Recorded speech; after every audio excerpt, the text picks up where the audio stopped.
Hello everyone, welcome back to the channel where today we are looking at the devblog for the MERKAVA Mark 1. Quite a few people said that it was the Mark 2, although in my video I said it was the Mark 1. I was actually correct for once, so that's pretty damn nice. But here we go, we have the MERKAVA Mark 1, and the devblog is titled Chariot of Fire. So that's pretty cool. Getting into reading the first bit, the MERKAVA Mark 1 is the first MBT developed and built for Israel for use by its own armed forces, the Israeli Defense Forces, the IDF. So you'll be able to get this long-awaited famous MBT as one of the main prizes for the American Tech... Wait, what? American Tech Tree? What?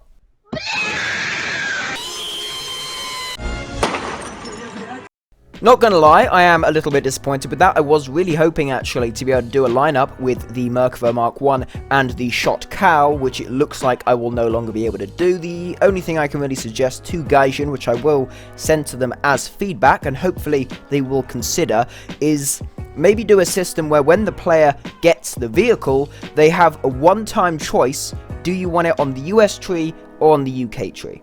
Because to be fair, both nations have equal claim to the vehicle, I would say. The development started because of Britain not selling the Chieftain to Israel. They also based a lot of the suspension systems on the Centurion, and the gun is an M68, which is an American version of the L7. So I would say both nations have equal claim. So maybe just say to players when they sort of unlock the vehicle, would you like it on the British tree or the American tree? Whatever choice they make there, that is where the vehicle will sit permanently for them. That's the only thing I can suggest. As I said, I will send that to GAIJIN as feedback. We'll see what happens. I doubt anything will, but you know, I guess it's just a case of waiting and seeing what happens. So now I'm just going to put that to the side. We're just going to look at the vehicle itself, the MERKAVA Mark 1. It is one of my favorite tanks. I love the MERKAVA. Generally, I like most Israeli vehicles. So this is one I am generally happy, despite the tech tree annoyance, I am generally happy to see in the game. Most people did say, again, that this would be the Mark 2. I said it would be the Mark 1. It is the Mark 1, which is definitely good to see.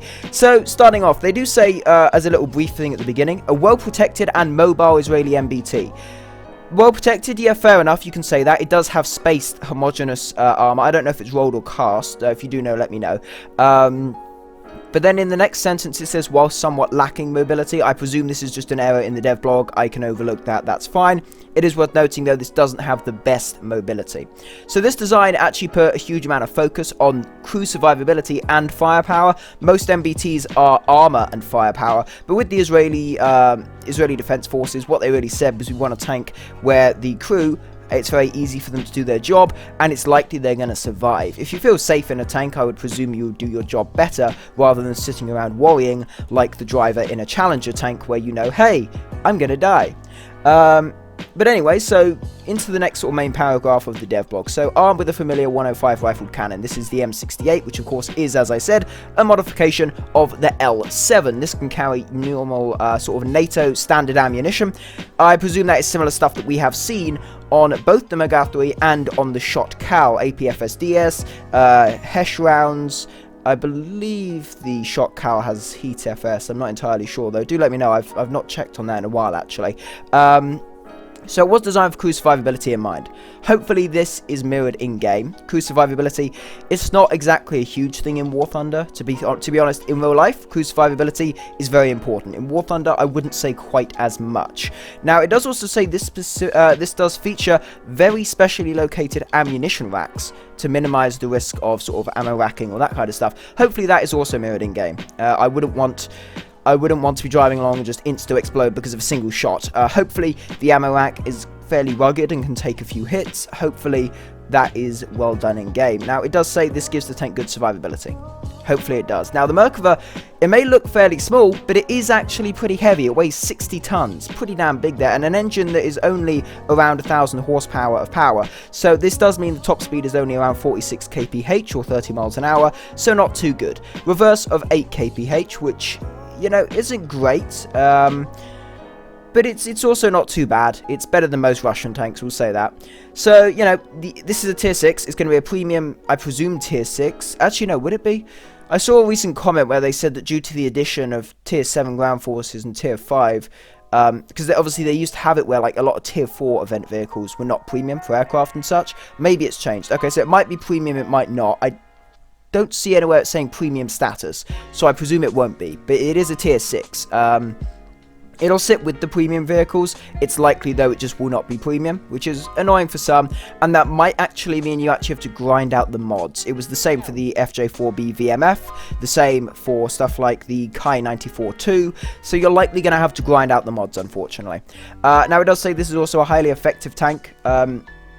I'm not going to comment on that, we're just going to have to wait and see. How a tank performs in real life doesn't really mirror how it performs in game.